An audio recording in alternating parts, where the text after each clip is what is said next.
So forget about armies and tanks for a second. What happens when a country's weapon of choice is a lawsuit? I mean, have you ever really thought about how one nation actually takes another to the world's highest court? Well, we're about to dive into the official playbook and see exactly how it's done.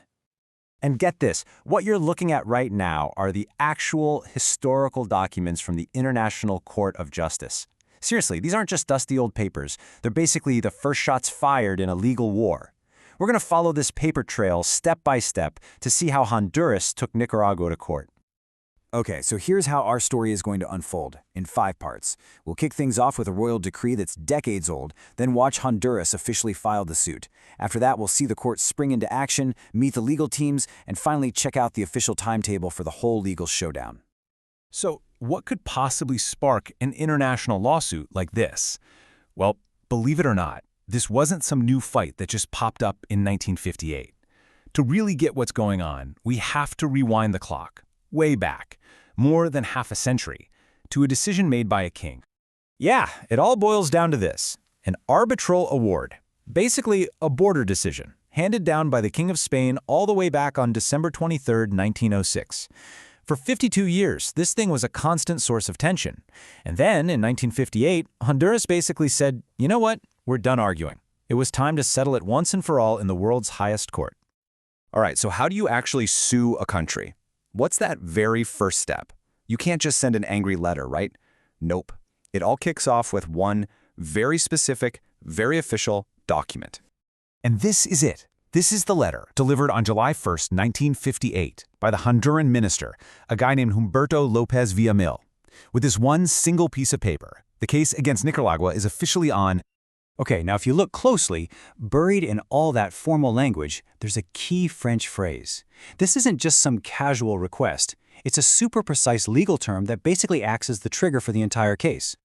A request introductive dance stunts, that's the official starting gun. Think of it as the international law version of filing the initial complaint in a lawsuit. Now, you might be asking, why French? Well, it's one of the 2 official languages of the court, and for centuries it's been the language of diplomacy. Using these exact words shows that Honduras is serious and they're playing by the book. So the second Honduras files that application, the court's machinery just kicks into high gear. The registrar's office becomes the central hub, and its very first job is to start this formal, bureaucratic dance to make sure everyone who needs to know knows. And they move fast. On the very same day, July 1st, the registrar does 3 things. 1, the case is officially filed. 2, a certified copy gets sent straight to Nicaragua. And 3, the United Nations is put on notice. Now that last step is a really big deal. It basically tells the entire world, hey, this dispute is being handled peacefully through the proper legal channels. And here you can actually see that process in action. On the left, that's the court's official notification, sent out on July 1st, and on the right, just 11 days later, you've got the formal acknowledgement from Nicaragua. The legal conversation has officially begun. Okay, so the case is filed, and it's been acknowledged. What's next? Well, both sides need to lawyer up. But, in the world of international law, they use slightly different terminology. So each country appoints what's called an agent. Just think of this person as the lead attorney for the entire nation.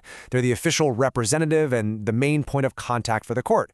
So who did Honduras and Nicaragua pick to lead their legal teams?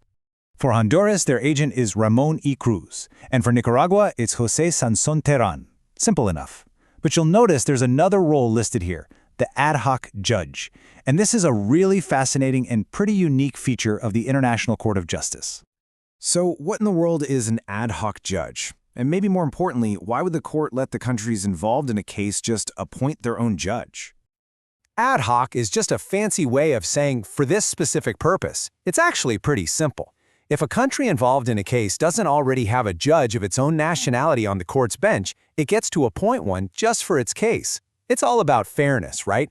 It makes sure a local or national perspective is heard during the deliberations. And these judges aren't just for show. They have the exact same power and vote as all the permanent judges. All right, so the teams are in place. The final piece of this whole procedural puzzle is to set the schedule. The court, through its president, is the one who establishes the rules of engagement, basically the deadlines for all the written arguments. And on September 3, 1958, the court's president issues this order. This document you're seeing is the official timetable for the legal showdown. It lays out exactly when each side has to submit their written arguments. This is how the court makes sure the case keeps moving forward and doesn't drag on forever. The schedule is basically a four-step written conversation. First, Honduras files its memorial. That's its main full argument. Then Nicaragua gets to respond with a counter-memorial. After that, Honduras gets a chance to reply to what Nicaragua said. And finally, Nicaragua gets the last written word with its rejoinder. This whole back and forth is scheduled to take just over a year to complete. So there you have it. In just a couple of months, the entire framework for the case is locked in. The teams are assembled, the judges are in place, the deadlines are all set. The stage is perfectly set for the legal battle to finally begin. So the procedural dance is done, but you have to remember all of this is just setting the stage for the main event. With the rules of engagement set and everyone in their corners, the real question looms large. How would a modern international court rule on a contentious decision made by a king over 50 years earlier? Could they finally settle a border that had been in dispute for generations?